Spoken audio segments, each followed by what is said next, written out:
On ne devrait pas dire les forces de l'ordre. C'est parce que normalement ils sont censés être la police républicaine ou la gendarmerie et pas les forces qui sont là pour défendre l'ordre des puissants. Normalement ils devraient être les forces du peuple. Et qu'est-ce qu'ils ont fait? Ils ont chassé les exilés, ceux qui n'ont rien, des personnes sans abri.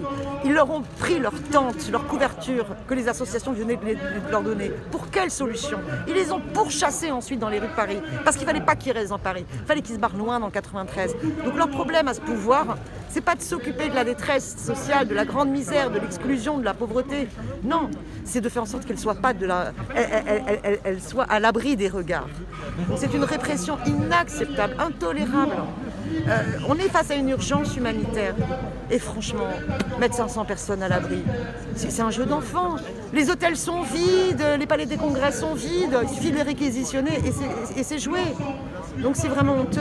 Il y a une urgence humanitaire, mais il y a aussi une urgence sanitaire. En Espagne, je suis pour que cette loi ne passe pas. Je suis farouchement opposée à la loi sécurité globale.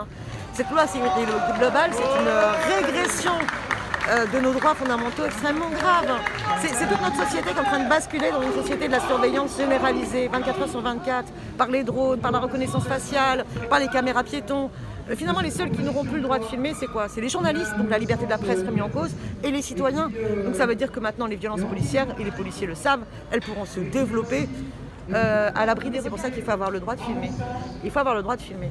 Après, la loi, de toute façon, existante, elle interdit, de toute façon, de transmettre des images avec des intentions de nuire.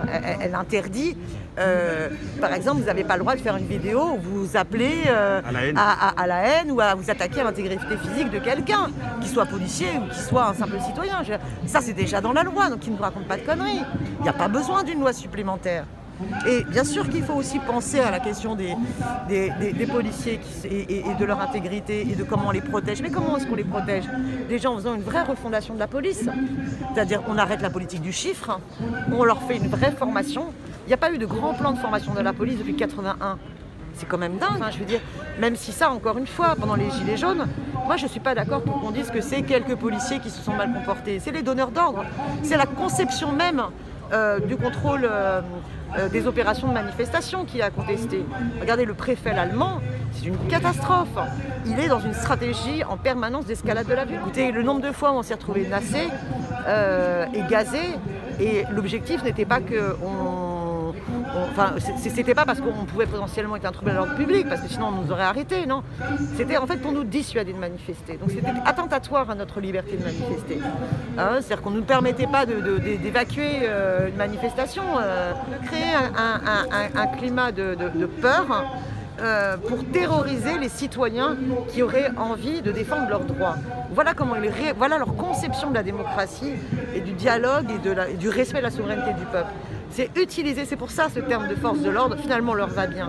Parce que normalement nous on est attachés à des gardiens de la paix, et eux sont attachés, et qui sont là au service du peuple, eux sont attachés, les instrumentalisent la police, la gendarmerie, pour les faire des forces de l'ordre, c'est-à-dire pour leur intérêt à eux, de la caste du pouvoir. Je comprends que parfois il peut y avoir des erreurs, avec de graves conséquences.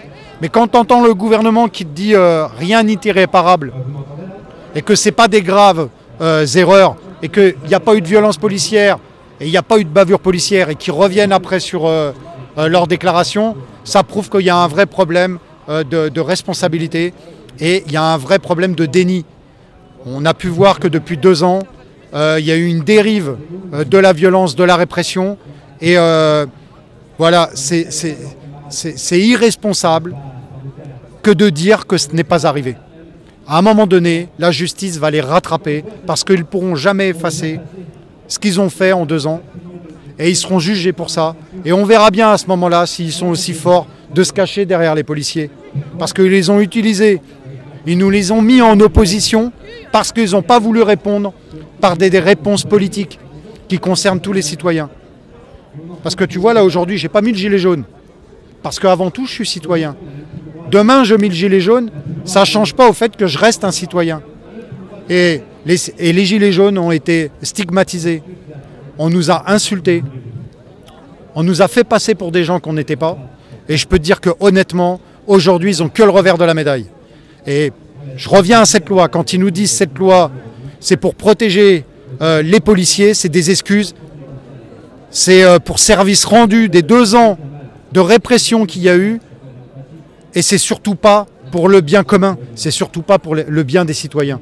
Parce qu'on a pu voir cette nuit les dérives qu'il peut y avoir avec Rémi qui a été maltraité, blessé et je dirais même tabassé à plusieurs reprises. Ça montre exactement les dérives qu'il peut y avoir. On a pu voir des arrestations mardi dernier de journalistes. Je les ai revus hier.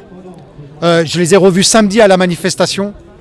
Ils ont été confisqués de matériel. En sortant de la manifestation, ils étaient avec moi dans le métro. Ils allaient dans le commissariat du 16e arrondissement pour récupérer leur matériel qui a été confisqué par la police.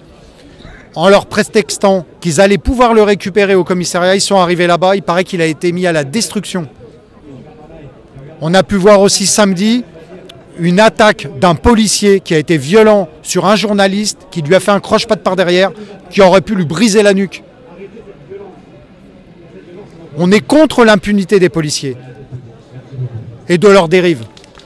Ils ne sont pas tous mauvais, mais à un moment donné, il y a du ménage à faire. Et la déontologie et l'éthique, elle n'y est pas et elle n'est pas toujours présente.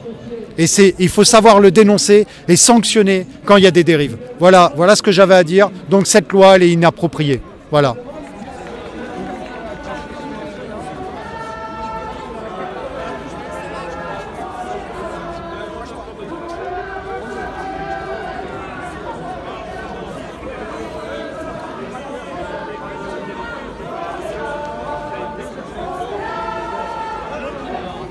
Même si Macron ne veut pas, nous on est là.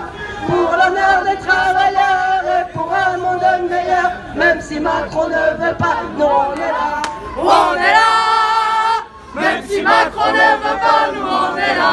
On est là. Pour l'honneur des travailleurs et pour un monde meilleur. Même si Macron ne veut pas, nous on est là. On est là. On est là. Même si Macron ne veut pas, nous on est là. Pour l'honneur des travailleurs et pour un monde meilleur. Même si Macron ne veut pas, nous on est là.